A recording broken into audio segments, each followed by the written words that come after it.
So, you had quite a day. I had quite a day. Tell me.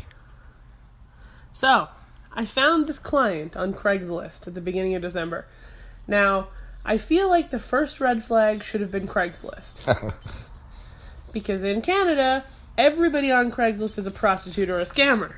So that should have been my first red flag. But no, I started working with this guy. And it's now been, 2 and a little bit weeks? Yep. So, he tells me today that out of the whole bunch of work I'd done for him, most of it wasn't approved, and therefore he wasn't paying for it. What?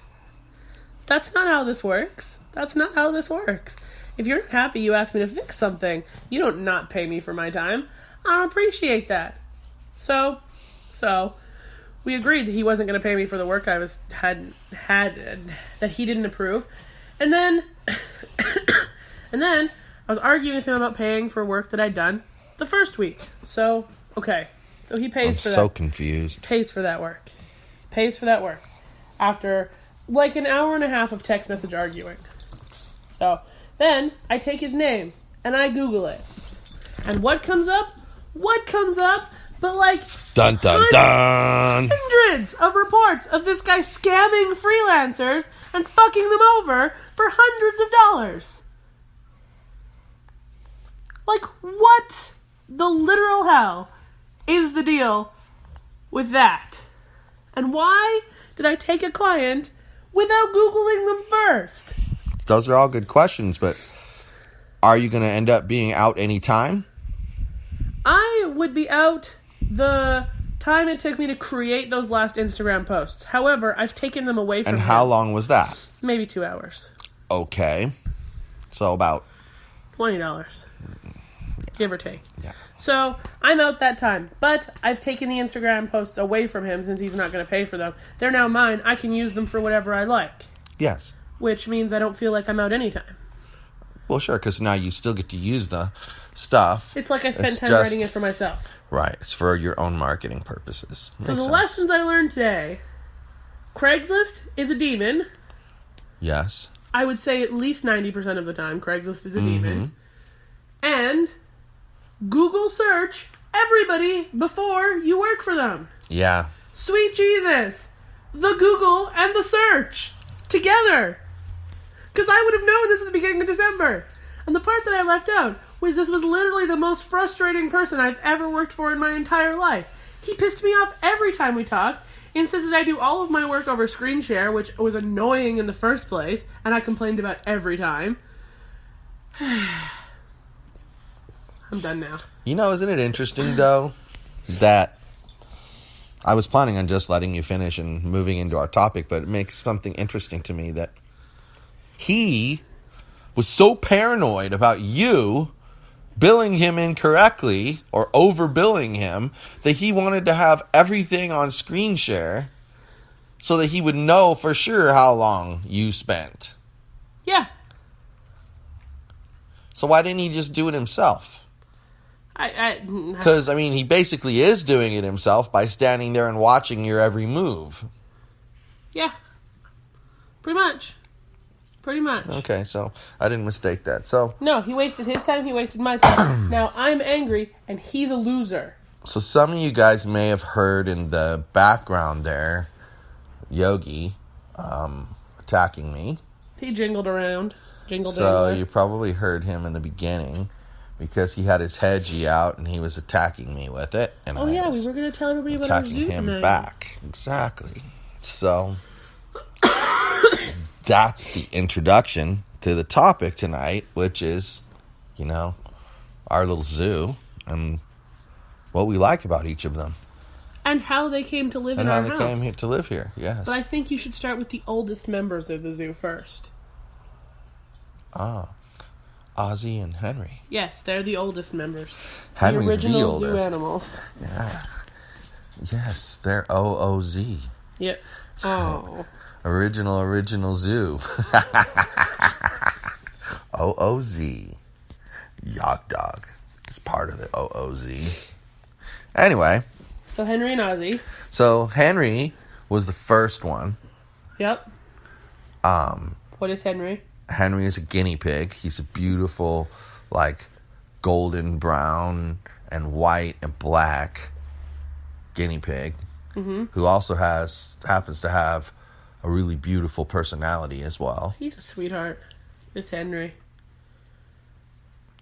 So I love him. He was the first one. Yep, I love him too. And then you got Oz. And then I got Ozzy, and he's kind of a demon. He was quite a struggle. Hi, Yak Dog. He was quite a struggle. I mean, there was actually nights where I had to take Henry into his little plastic box with a towel and let him sleep on the bed next to me. Like, seriously, had to do that numerous times so that I could actually sleep, because Henry and Ozzy were fighting and running after each other all the time. Ozzy has a good side and an evil side. Yeah. Half of his face is white, and the rest of his body and the other half of his face are dark brown. Yep. So, he has a good side and an evil side. He's a beautiful pig, though. He is. And he has a really big butt. And when you take him out for one-on-one time, he gets real calmed down and chilled out. He's a sweet little guy then. He's more like Henry at that point. Henry's just naturally that way all the time. Yeah, Henry's a sweetie. But Ozzy's like, so those are the original those zoo are the animals. two original zoo animals. And then we added to the zoo with Mr. Yogi Dogi, the Yog Dog, Yogi. Yep. He has many names. Yogi. He has many names, this little furry beast. They picked him up before I moved here from the pound. Got him from the pound. Woo! He was Pound so puppies. He's a cutie. He's small. He's a little guy. With a big heart. He's got a huge heart. He loves people. But only if they approach him nicely. And he loves fiercely, this dog. That's why I love him so much. Yeah. And then came Olive. Then Olive showed her little cute little face. Olive is a beautiful tortoiseshell cat. She's a tortie. And she has tortitude. And she has that tortitude. Big time. But big time attitude in when that she cat. wants to be lovey-dovey, she is. Yep. And when she doesn't, she really isn't. And we got her from the animal shelter too. Different animal shelter than Yogi, but an animal shelter. And when we got her, they told us she was 8 weeks old, but we think she was way younger than that. And they spayed her, but it traumatized her. Between moving out of the shelter and getting spayed, she was so traumatized that she wouldn't eat. Yeah. Anything. Yeah. At all. We had to I remember that. Syringe feed her and like baby her, and she was scared to come out of the bedroom. Aw, Miss O. And then Who's next? Then she,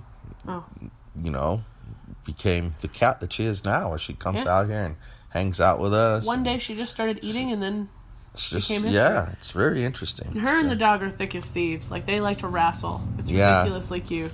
Yogi and Olive, they like to play with each other. Yeah. So then Parker came. Nope. Chip and Finn. That's right. I forgot about those two. Thank you for reminding me. Chip and Finn, the infamous rescue return. They are two more guinea pigs that we didn't intentionally adopt. No. We went to the pet store for a completely unrelated reason.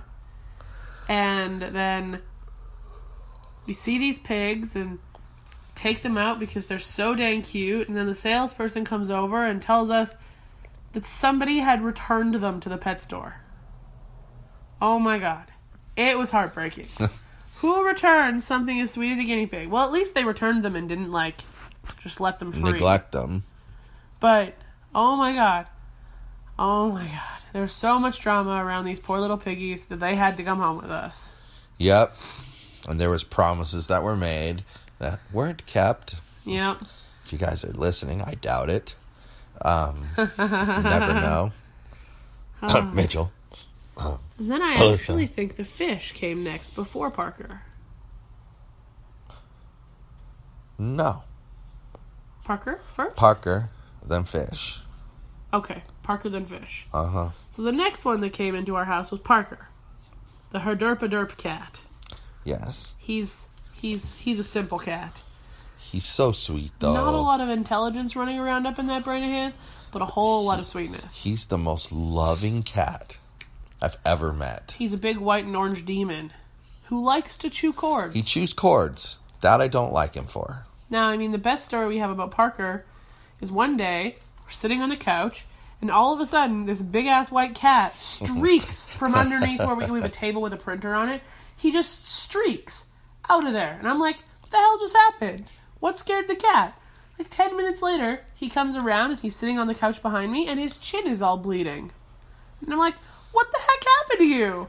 We cleaned him up, didn't think anything of it, until a couple of days later when we realized that our Roku box no longer worked because something with very sharp teeth had chewed its cord into 1,000 little pieces. Now we understand why he was bleeding.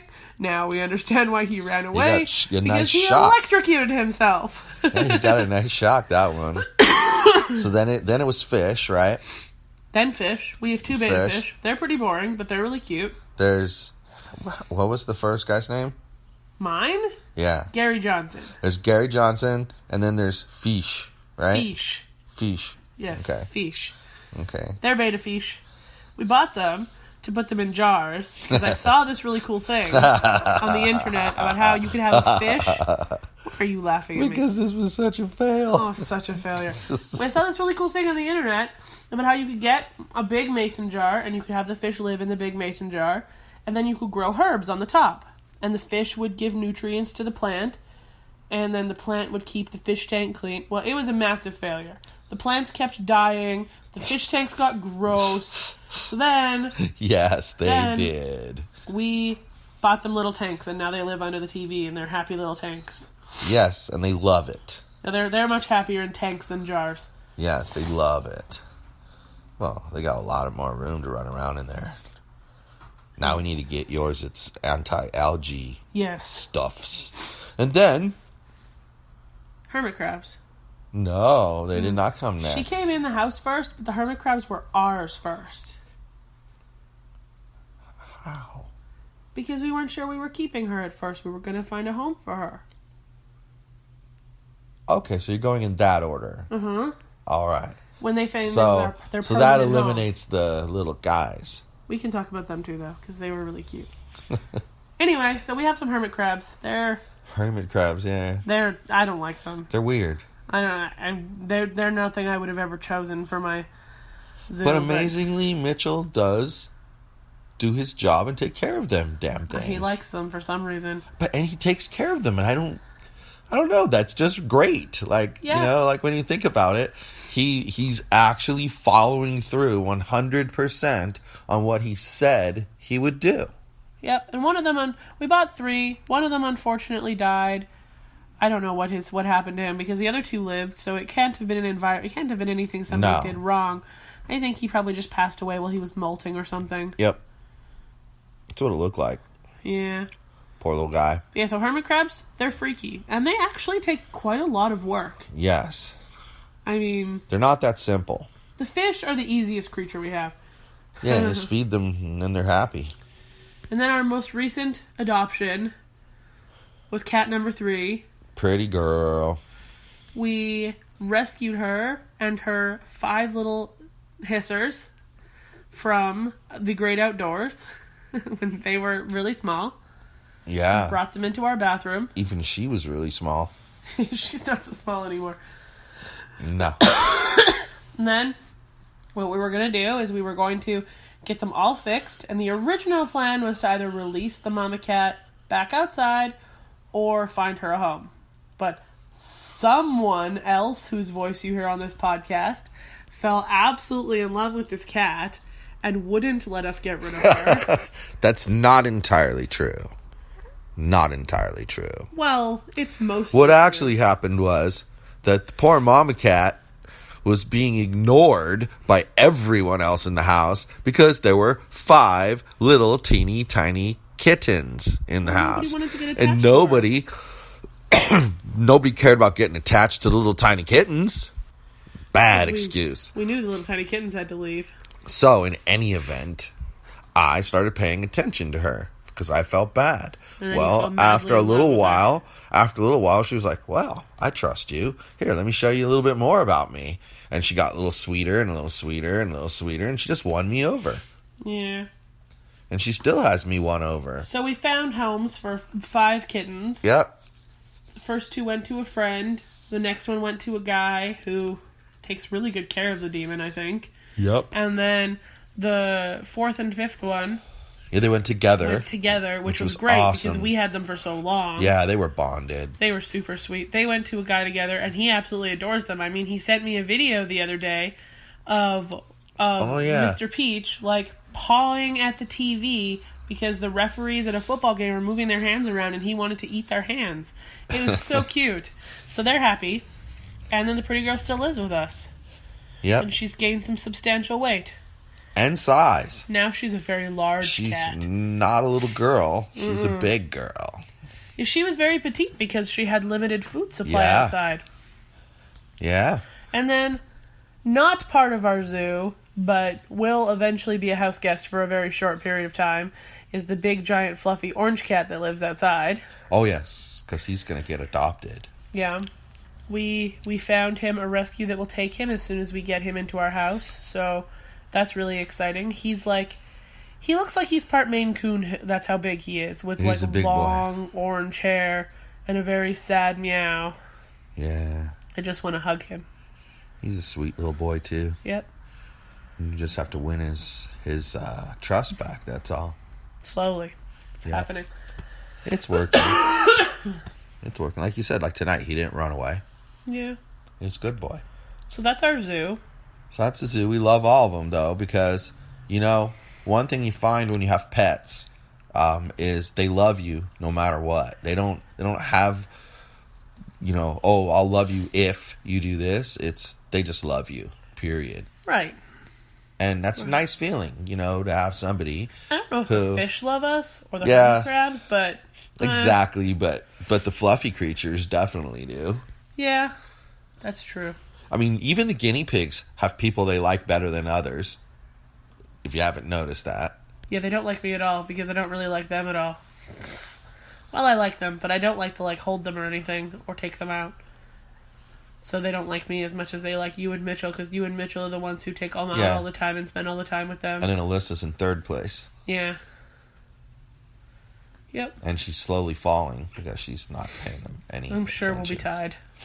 Soon enough. But that's our zoo, and like we say, we love them to death. They're all sweet, except maybe the crabs and the fish. But the only time our zoo, like the vastness of our zoo, has ever been overwhelming is when the kittens were here. Yeah. Because they pretty much doubled the size of the amount of things you have to take care of. Like, there were 8 cats all at once in our house. Yeah, that was crazy. Oh my god. Even though some of them were pint-sized, they were still demons. Yeah, it was crazy. I mean, loved them and everything, but I was glad to see, you know, them just ultimately get good homes and be gone. I mean, and it wasn't about, like we said, it's not about being in a hurry either, because we held on to those 2 boys for, God. About a month longer than all the other ones. Probably 6 weeks. A month longer than Mr. Pibb, probably, and then 6 or 8 weeks longer than the first 2. Like, they were here quite a while. Yeah. And, you know, it wasn't like we were rushing to get rid of them. They were here till we found the right home. I was working hard to find them a home, but they were here till we found them the right home. Yeah. And you kind of have to go by, you know, you have to go by gut. You have to ask questions, you know, and see what kind of answers you get. But I have to give mad props to the Animal Assistance League of Orange County. Because they're the ones who paid for all those kittens to get spayed and neutered. And the mama. And then they are actually the ones who found the home for the last 2 kittens. She sent the picture of them out to her entire mailing list. And then this guy emailed me from it. So, mad props to them. If you ever have money, you feel like donating to an animal cause, send it to them. They're wonderful. They pay for all sorts of spays and neuters for low-income people and stray animals. They're the bomb. Is awesome to hear. Just have to give them some endorsement.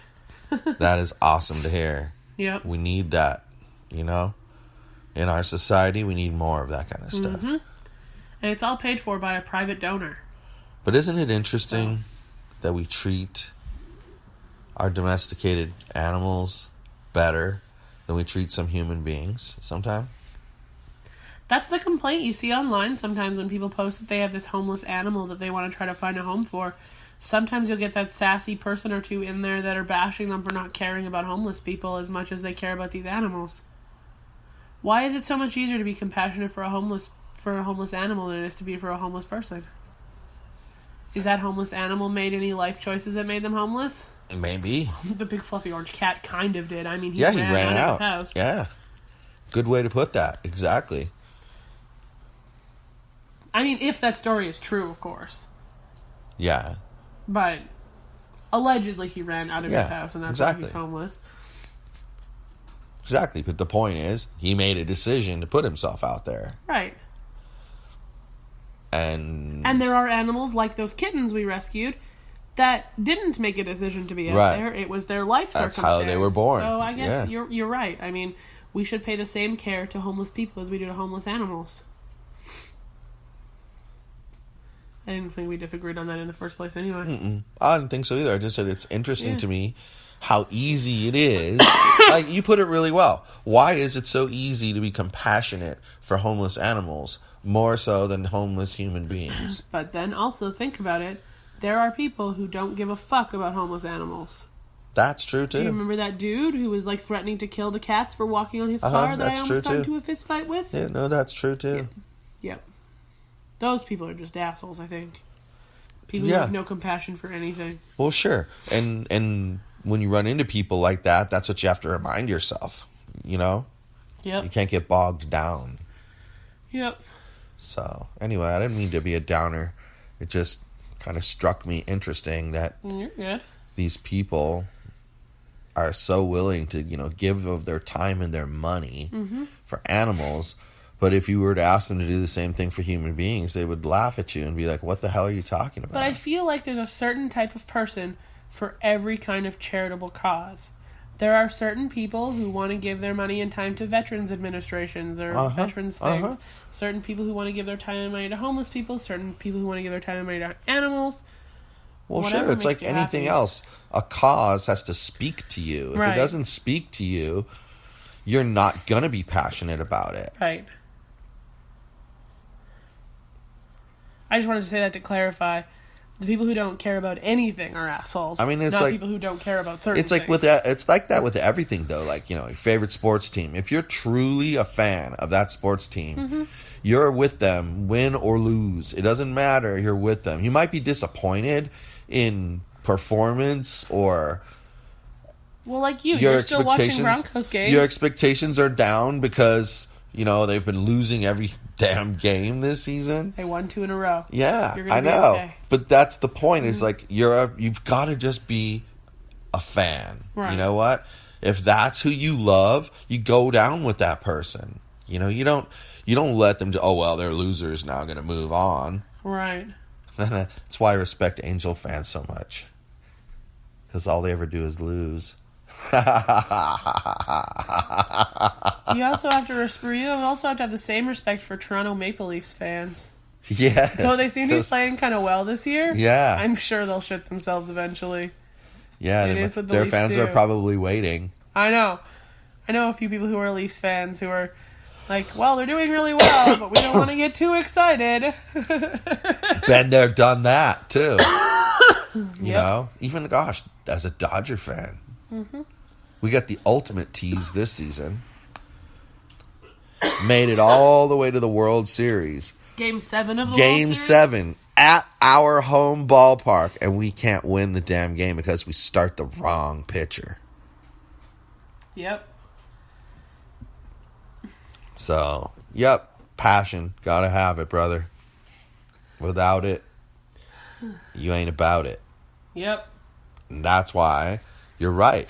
Some people are going to be thinking, the environment is my thing, or, zoo animals are my thing, circus animals are my thing. I mean, seriously, I've heard people who, there are some people who are crazy about circus animals. Yeah, they're harp on it and harp on it and harp and on it and harp on it. Circus animals and zoo animals are usually tend the same. to be lumped together, yes. Wild animals in captivity tend to be a trigger point for a lot of people. Yes. So it's interesting. It is interesting that that's how it works. Yeah. But in a sense, it is. It's like marketing. You're putting out a message. Which message speaks to you? Well, but you know what? You know what's really interesting? Okay, so there's countless organizations that help homeless people.